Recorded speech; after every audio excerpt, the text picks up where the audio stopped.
There are tons of reasons you may feel fear as an author, and most of them are perfectly normal. But if you aren't able to get past those fears, you're not gonna be able to have an impact with your book. So let's name those fears right now and work on ways to get past them so you can get that book published, make a profit, and help people. If you're feeling some fear as an author, you're normal, and this video is absolutely for you.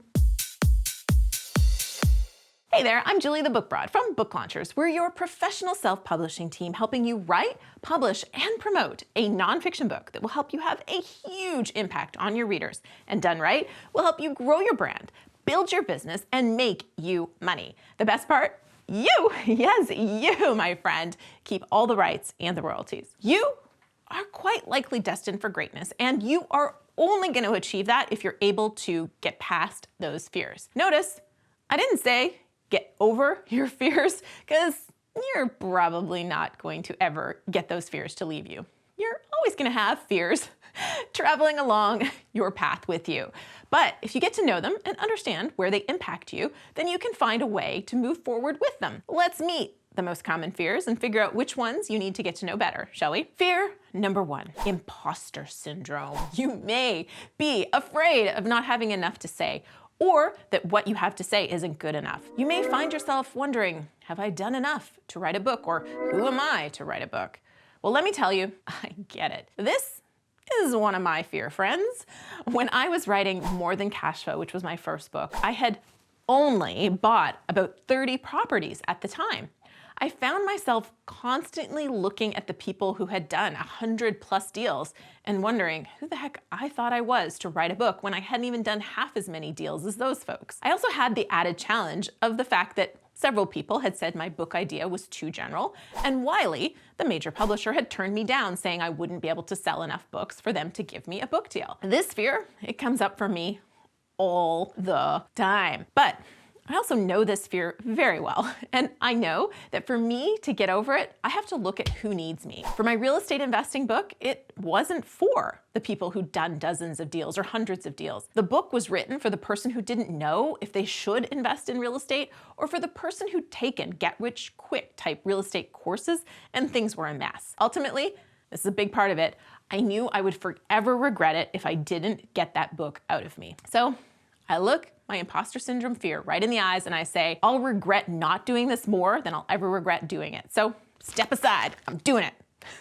You have to connect with what is driving you to write the book and know that you don't have to be the biggest, the best, or even the brightest doing what you do to have a huge impact with your book. You just need to be further along the path than someone else, and you need to have a clear sense of what that person behind you on the path needs to know so their journey is easier, faster, and more lucrative. Fear number 2, fear of writing a book that nobody reads. This one's terrifying, and I know this one personally as well. Wiley, the major publishing house, told me to my face, okay, well, to my email, that I wouldn't be able to sell enough books to matter after we'd worked together for 3 months on a book proposal. So the secret to this one is use this as fuel to do it better. Write the best book you can and market it harder. Write a book that you know people need to read because you've clearly visualized who the reader is and what the outcome is for the reader. And when you do this, you will be really aligned with the book that you know people need, and you will do the work necessary to get that book into those readers' hands. Now,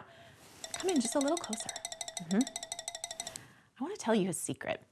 The authors I meet that don't have this fear, they've usually written a self-centered book and believe readers will buy it because of how great it is. They are oblivious to the work that needs to be done to make the book a reader-focused book and to deliver massive value to the reader. So if you have this fear, you're probably on the right track to writing and marketing a book that will sell. The key is to keep going and use this fear. Okay, let me introduce another big fear I see all the time. Number 3, meet fear of judgment.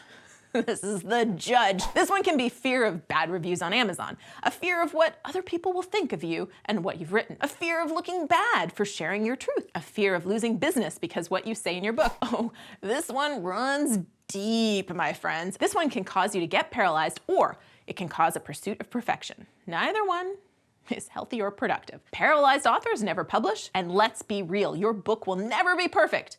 And if you pursue perfect, you'll also never publish. The pursuit of perfection is a journey with no destination. And because we're all about hashtag no boring books, I have to tell you that if you hold back out of fear of judgment, if you don't really say what you believe or what really happened for you, you're gonna write a boring book. We're about hashtag no boring books, so you have to take a risk and tell your truth, or your book won't matter. When you're real, people will trust you more. They also know you've made mistakes, and they don't wanna make those same mistakes, so you can help them avoid them. Fear number 4.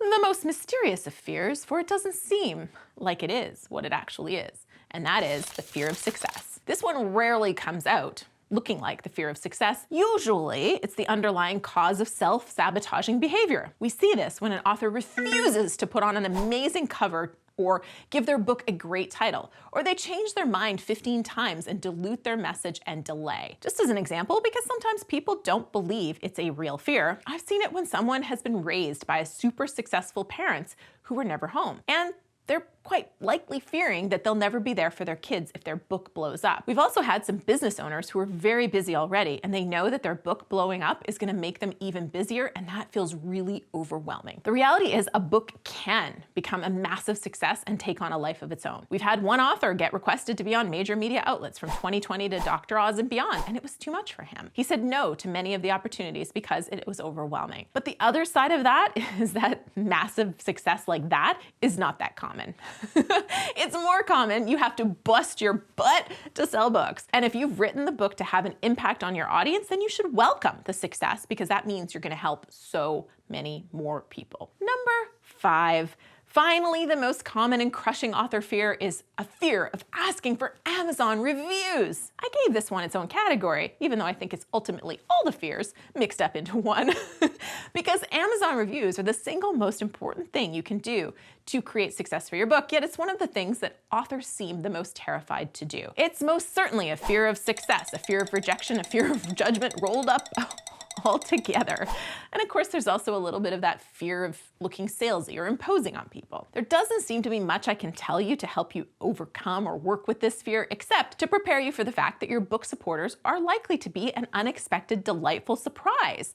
So you won't get surprised if you never ask people. And remember, if someone doesn't support you, it's usually not because of you, it's usually their own issues. So move on and keep asking. I always tell people the greatest gift you can give any author is a review. So also support your fellow authors. Write reviews for the books you read, and go ahead, ask others to do the same. Ultimately, I'm gonna brag a little here, but I have become rather good at being terrified and doing it anyway.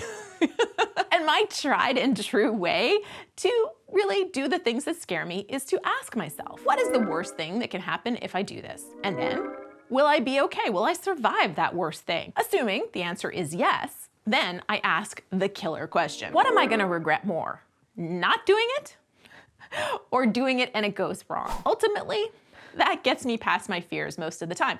It also ends up making me do crazy things like move to a new country with a brand new baby and launch a brand new business in an entirely new industry where I don't know anybody. But if I hadn't have done that, I would not have met you, and I wouldn't have helped hundreds of authors nor started book launchers, which is absolutely the greatest adventure of my life, well, next to motherhood. So for the record, I'm still afraid.